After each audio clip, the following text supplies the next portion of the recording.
Okay, so welcome to this School of Humankind talk. My name is Wyndham James. Welcome to the Blueprint Coach HQ. That is how I kind of describe myself, the Blueprint Coach. We will get into a little bit of the Blueprint philosophy, but today we're really talking about how to solve your problems. And I'm not talking about small problems. I'm talking about the big, persistent, consequential problems, those problems that make us feel like we're stuck, those problems that create a sense of dissonance within us, like I don't know what it is, but something isn't quite aligned. And those problems which, because they are persistent, fundamentally start to erode our self-confidence. They have a horrible habit of attacking our self-worth, and they have an even worse habit of affecting how well we can love ourselves. So these are the big ones. Now, I am a firm believer that we cannot address what we aren't aware of. And this is one of the biggest challenges we face with these big persistent problems, is our awareness of what is actually going on. So that's what we're going to look at today. But before we start, I want to introduce you to a very famous quote by Einstein, and then the first technique I have used, and I recommend everybody else uses in starting to solve our problems. The quote that is attributed to Einstein is, "We cannot solve our problems with the same thinking that created them." Now that in itself sounds, well, yeah, that makes sense, right? If we think a certain way, end up with a problem, we're going to need to come at it from a different angle. The challenge with that is, hands up if you remember from school being taught how to think. Everybody's more than happy to tell us what to think. Everybody is more than happy to educate us on facts, on this, that, and the other. But actually, this step back to how we think and how we approach how we think and therefore our problems is not something we are brought up with. So the first technique I employ is, can you bridge to 10%? We live in this super polarized world where people say you're either 100% for me or you're 100% against me. People behave in ways that trigger reactions in us that make us think, I don't want anything to do with that person. And yet, there is this underlying truth that everybody is doing the best they can. We don't know what they're going through. What could I learn from them? Because if I shut myself down to new ways of thinking, to trying to understand other people, then I am stuck in that Einstein quote of, well, if I can't change my thinking, I am stuck with my problems. So for the rest of this 3/4 of an hour, I think we've got left, something like that, I would invite you to park your judgment. I would invite you to be open to what I say. Some of these things will generate some reaction within you. That's okay. I'm not saying that isn't real. Can you notice when it's happening? And can you tell yourself, can I bridge to 10%? Can I find something in what is being said that might be true? What if this were true? So that's the first technique. And you can take, I use it everywhere with everybody I meet. It has helped me stop reacting as often as I used to, and it has helped me look to try to understand. Okay, so that's the first technique. But why do I have any confidence in standing up and telling anybody how to solve a problem? So brief intro to me. I spent 20 years working in a sales career, and I hated it every single day. Not entirely true. I can maybe think of 10 days over a 20-year career, genuinely, where I felt good, where I felt what I was doing was worthwhile, where I enjoyed what the fruits of my labor, all of that stuff. 10 days in 20 years.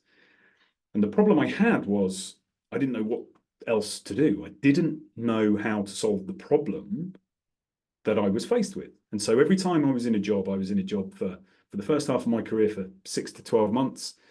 And like clockwork, somewhere between 6 and 12 months, I would have to leave. There's a really binary measure of how successful you are in sales. If you hit your numbers, you stay hired. If you don't, you get fired. So, and I wasn't very good at sales. Put my hands up to it. It was not my bag. But sales jobs were very easy to get. So I went from job to job, and I ended up in a place where I was trying to persuade people I didn't connect with to give me a job I didn't want to do in return for money, which I'm not motivated by.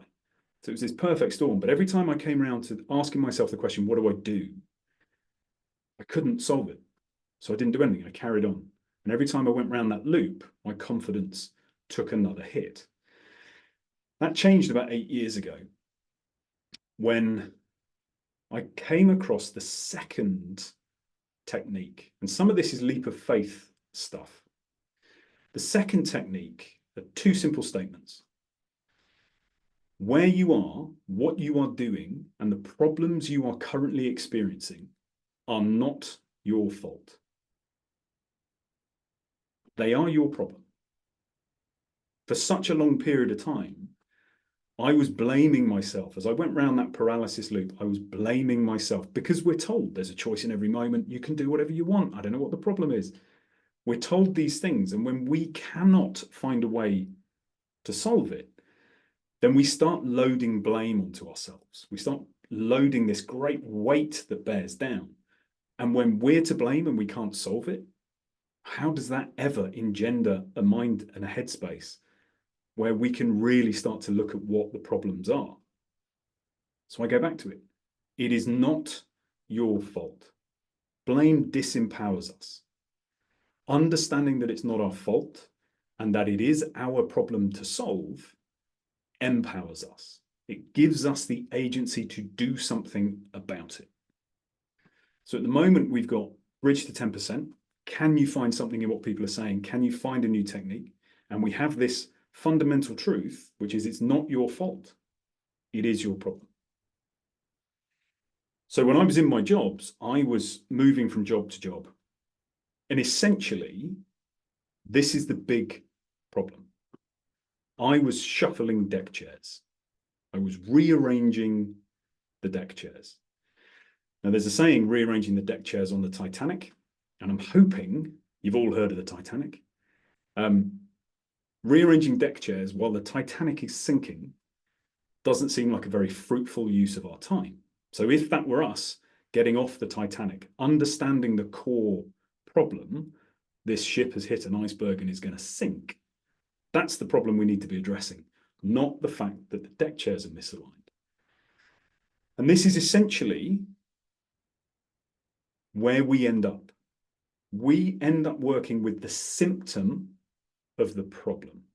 So what comes at us face value, we think that is the problem we need to solve. So for me, I thought I need to change jobs. It's the job, it's the company. I was blaming everybody else. And so I would change jobs. I would shuffle around. Sure enough, 6 to 12 months later, I'd be in the same situation because the thing I thought was the problem was merely the symptom. So if I give you another example of that, imagine you develop a headache. What do? Well, most people will go and take some ibuprofen or whatever painkiller. You wake up the next day, headache is gone, no problem. But what happens if you wake up the next day and you do still have a headache? Take some more painkillers. Okay. Next day, you still have a headache. Take some more painkillers. At what point do we recognize that the headache might not be the problem? At what point do we say, well, how do I create enough space for myself to step back from this, what feels like the problem, but is just the face value manifestation of something deeper? Because where we end up is pouring our energy into the focal point of what we believe the problem to be. So for me, I thought it was, well, I'm miserable in this job, so I'll get another job. With the headache piece, it's, well, I've got this headache, so I'll focus on that and take some drugs. But if we can give ourselves the time and space to step back, then we can go, well, actually, what causes a headache? Have I drunk much today? Have I been deeply focused on my work? Have I sat in front of my laptop for 12 hours? What are the things that I have been doing which could contribute? Because then we're coming back one symptom. So if I haven't been hydrating, then, okay, I can drink more and that will hopefully help my headache. But actually, what is it that is preventing me from drinking? We go back another symptom and another symptom and another symptom. Because until we do that, we are pouring our energy into the superficial, and I don't mean that in a way that reduces the impact it is having on us, but the superficial presentation of the problem. I was talking to a friend of mine today, actually, who is struggling with exactly this. There's so much going on in their life, and yet it's almost like the straw that breaks the camel's back. There's one thing that goes wrong, and that's where all the focus goes. There's a brilliant book. I don't know whether anybody has read Michael Singer's Untethered Soul. It's amazing. Highly recommend it. But he illustrates this idea of hyper focus on essentially the wrong things. And he uses an example of, remember the last time you read a book that you were completely absorbed in, or a film or a TV show that you're so absorbed in, everything else disappears. You're not even aware of the seat that you are sitting in. You are so absorbed. It is as if nothing else exists. And while we're pouring all of our energy into it, nothing else does exist for us. So if we are hyper-focused on the face value presentation of the problem, the symptom, then not only do we rob ourselves of the opportunity to take those steps back and build our awareness, but actually, whatever it is we're focused on grows, because we're just focused on the problem rather than potential solutions. So one of the big problems we have when dealing with our persistent problems is we are dealing with symptoms, not the real problem. Okay, so why is that? What is it actually going on? I call myself the Blueprint coach. I have a blueprint philosophy. So I am going to give you a crash course in some of the fundamentals of our blueprint. Essentially, everybody has a blueprint. And the blueprint's function is to automate our reactions to what goes on around us and to us.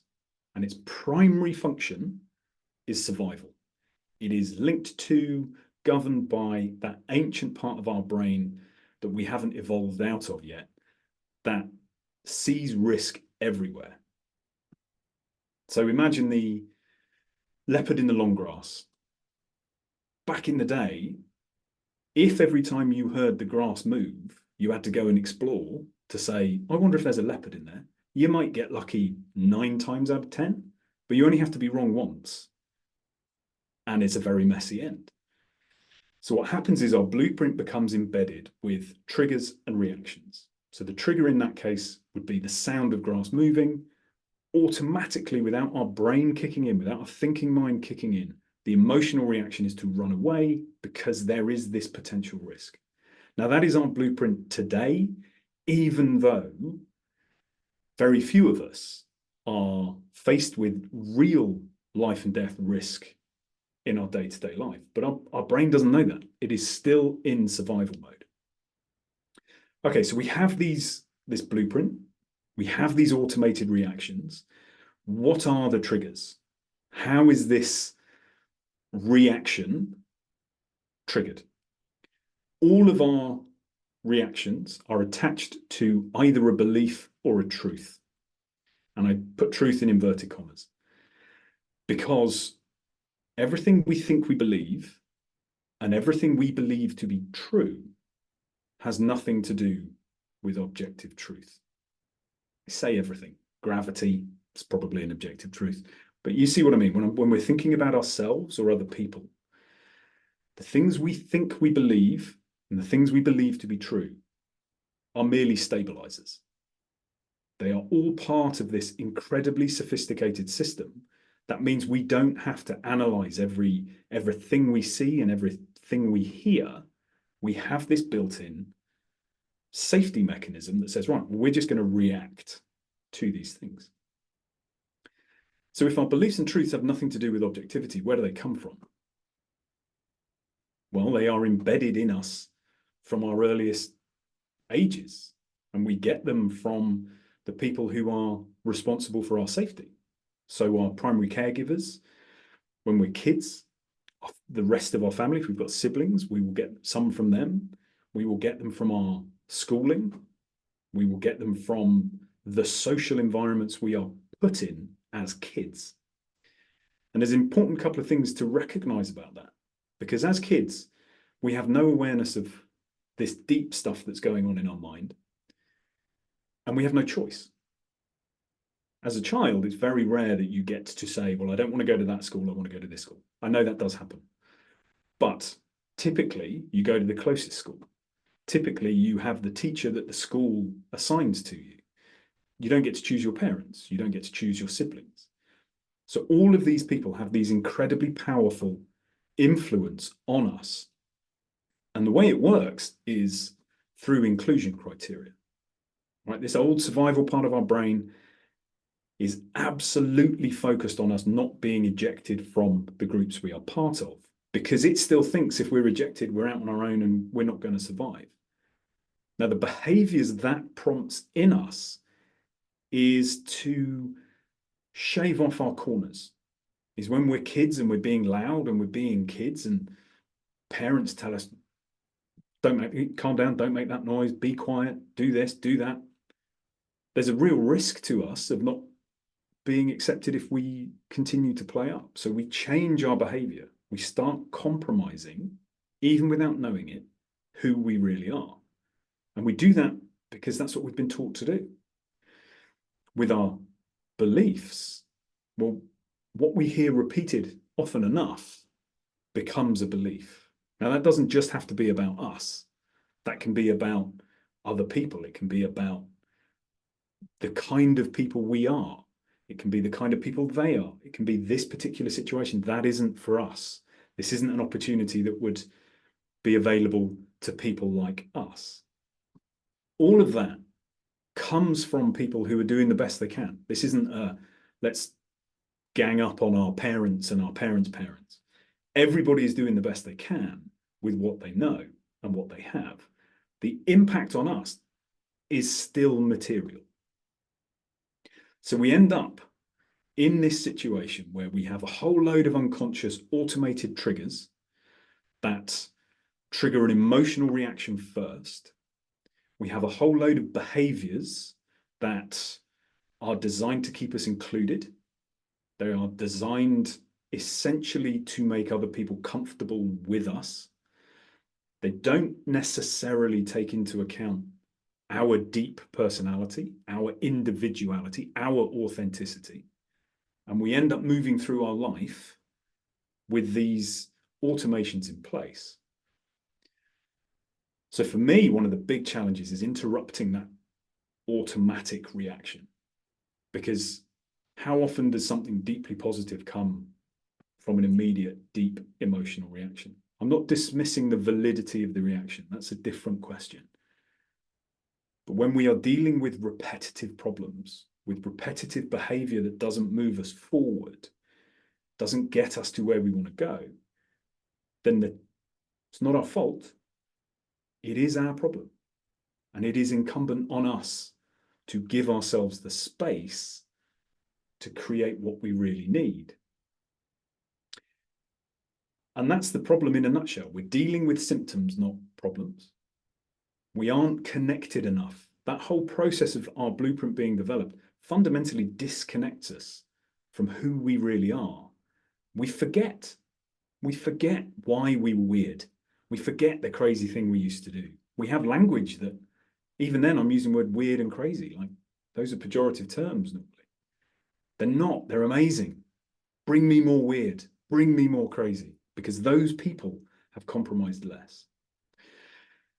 So that's what we're dealing with. But if we're not dealing with the problem, we're dealing with a symptom.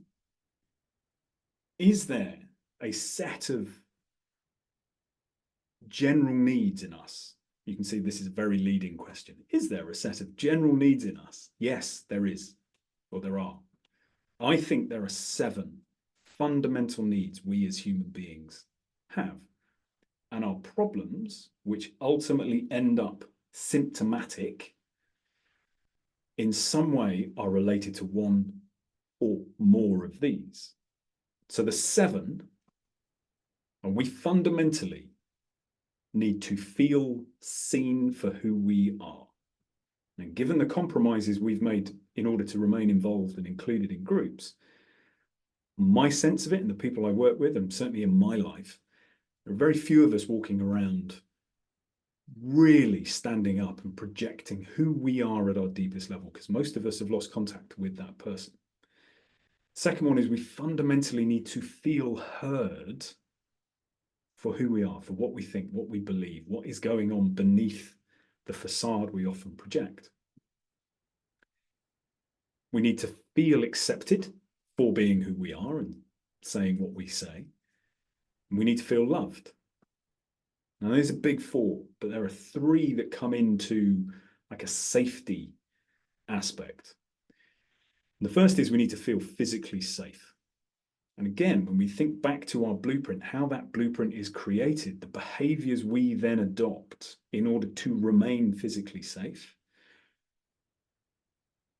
it's almost as if that directly clashes with the first one, to be seen, to feel seen as who we really are. But the first, that 5th one is to feel physically safe. 6th one is to feel emotionally and psychologically safe. I don't anybody watching this would say that every area of their life they've curated to such a degree that that safety is governed and taken care of all the time. And then the last one is, for want of a better word, a spiritual safety, a feeling of safety that there's meaning in all of this. And those are the 7 fundamentals. I think I am more than happy to be challenged on that, and for somebody to give me another, I'd love it if there were more. But those are the fundamental 7 that I've been working with. And when I think of all the persistent problems that I have had in my life that I have failed to solve, eventually I can track them back to one or more of those 7. My issue with the job was the fact that it wasn't me. I never wanted to be a salesperson. I didn't believe in any of the companies I worked for. I didn't believe in the services we were delivering, didn't believe in the values they presented, didn't believe in the reward structure. There was nothing about those jobs that deeply resonated with who I am. So when we have this recognition, this space to feel into those 7 things, what is it that I really am? Who is it that I really am? How do I stand up as that person? Then the problem, the manifestation of the problem, starts to shift, which is all well and good, right? So we're not actually trying to solve our problems. We're shuffling deck chairs. We're dealing with symptoms, not problems. We've got all of this automation going on our head.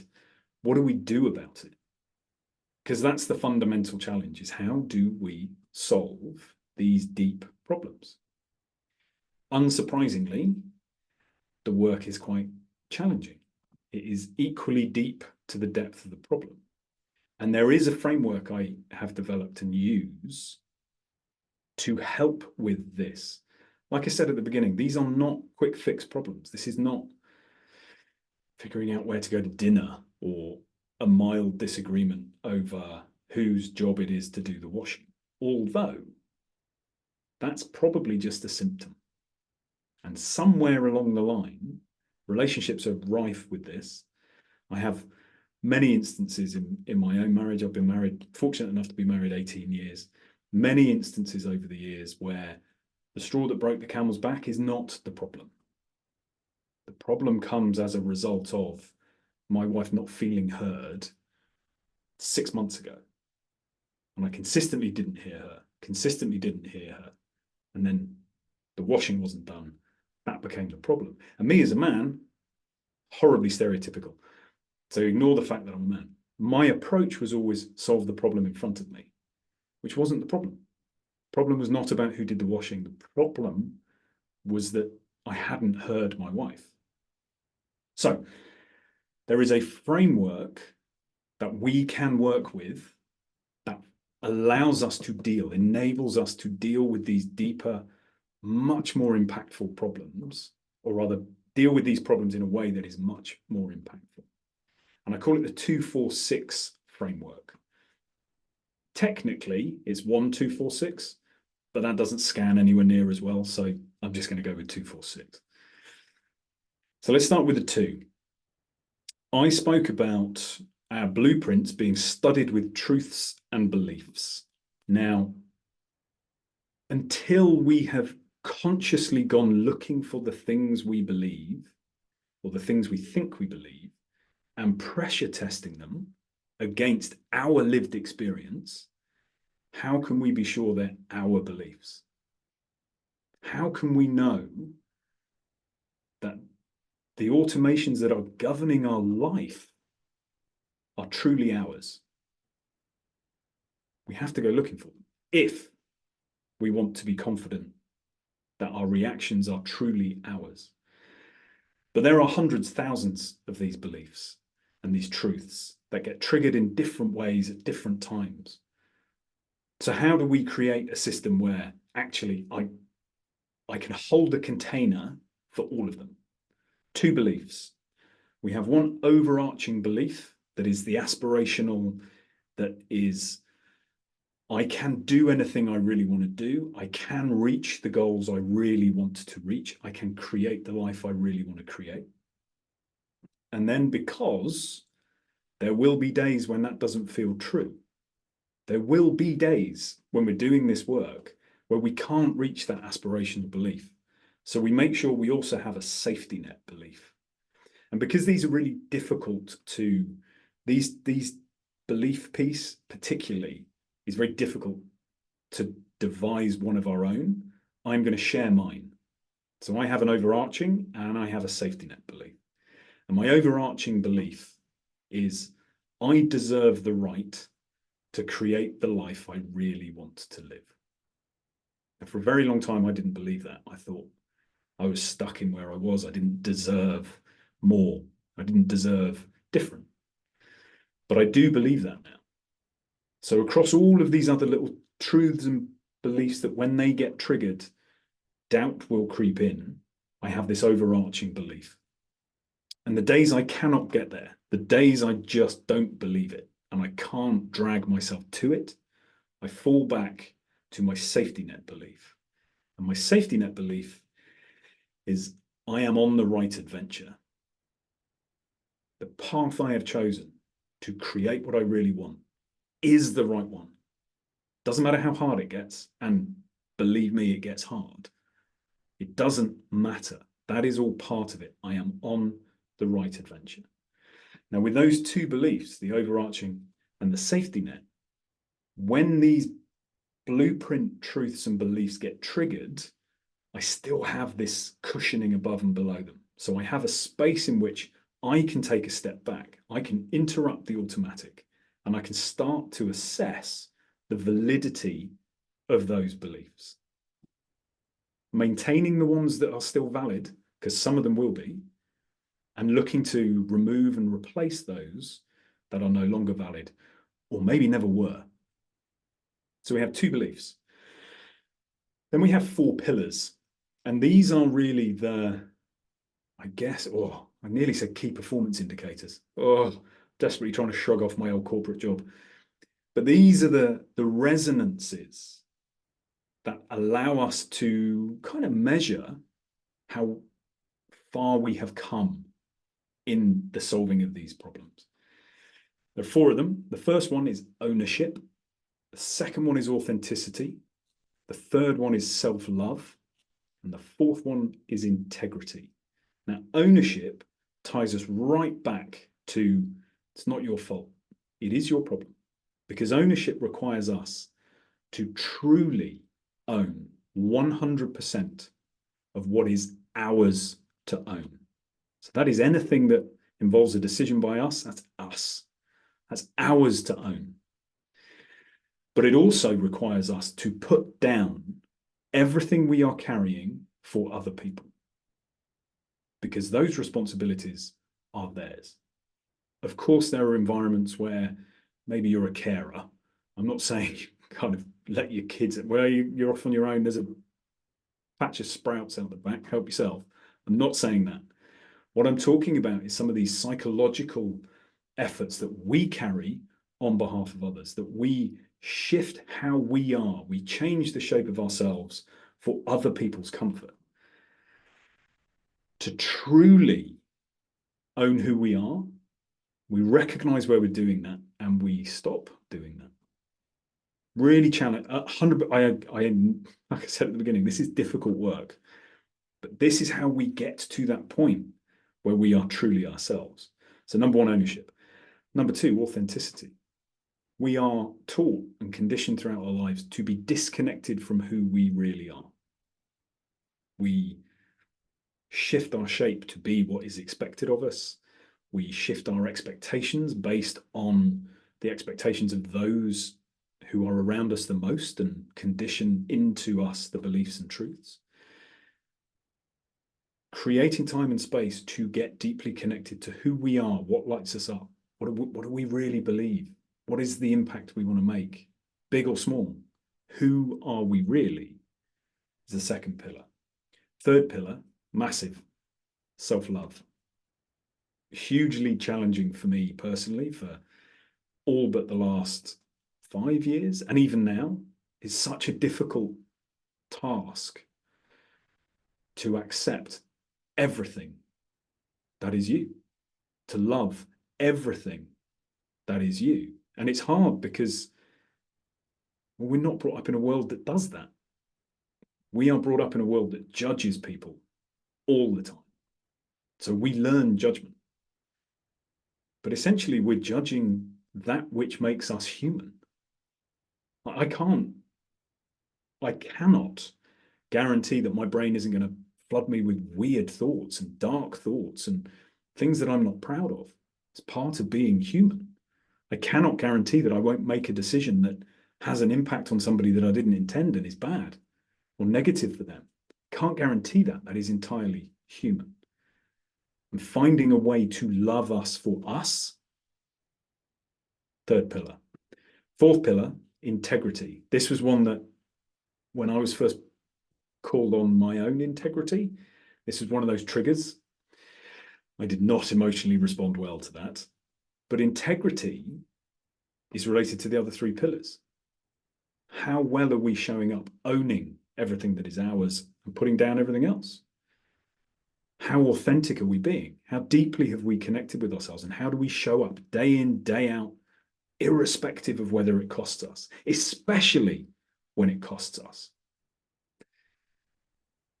And integrity is about self-love.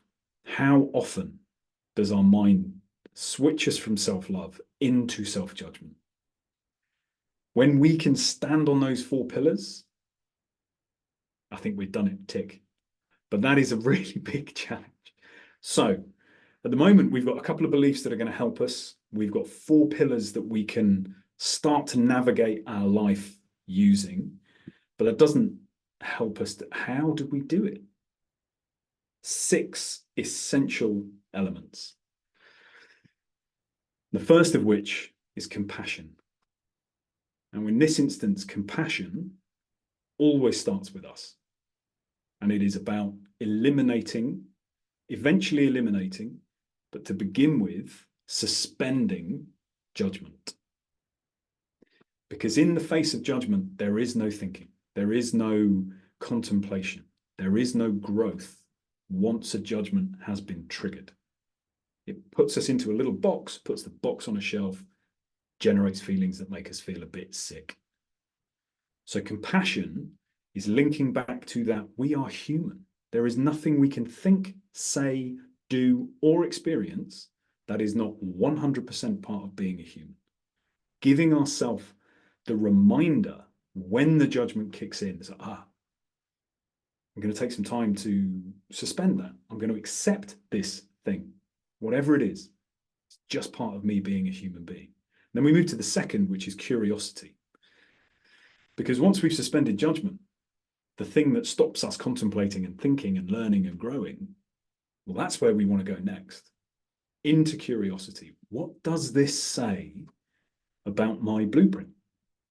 How true is this thing? Is there validity in the judgment I'm making of myself? We get deeply curious about us. And then once we've done that, we can start being compassionate and curious to other people. But once we're in that curious space, it's about connecting to who we are deeply. What do we really care about at a much deeper level than status or money or whatever it might be? Because all of those things are simply mechanisms. And they are mechanisms into a deeper meaning. And if we cannot connect the mechanism to our own deep meaning, then that mechanism is in service to somebody else. So understanding the deeper meaning we are trying to create for ourselves.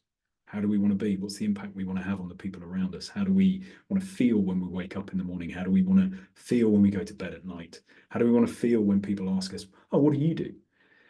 Those are all much better questions than how do I solve this problem?